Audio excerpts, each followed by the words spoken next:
Our solids really never go anywhere. The only thing that really adjusts is our amount of water and our amount of air. And so if we think of a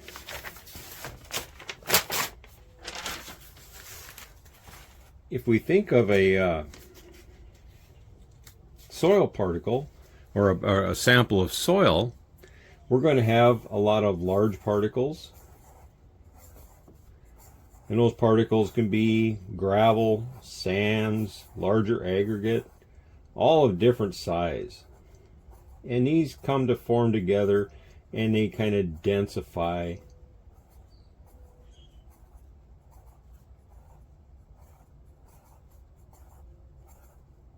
And they bring together a soil sample. Okay. Now out of that soil sample, then we start introducing our water. And in these voids, these areas where the particles aren't touching each other, water is able to freely flow. Okay? And it freely flows, and so it's going to take what's in here right now in those voids. What's in the voids currently is air. As we add water, it's going to dispense the air, disperse it out, push it out, and it's going to become more water.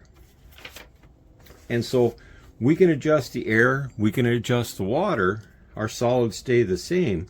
But what happens when we add more water? We push all the air out. And so we can actually have a situation that we get 100% saturation in our soils. There is no room for air. It's taken up by water and solids. And so our plants can't survive in an environment like that because they have to have that water, and they also have to have air in their root systems.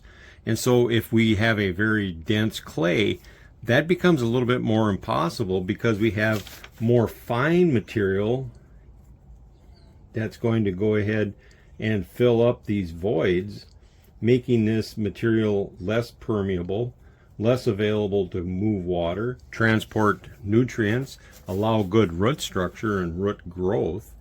And that can be very detrimental to our plant health. It's very tough to grow in a high plastic soil, high plastic clay like we have here in the Red River Valley.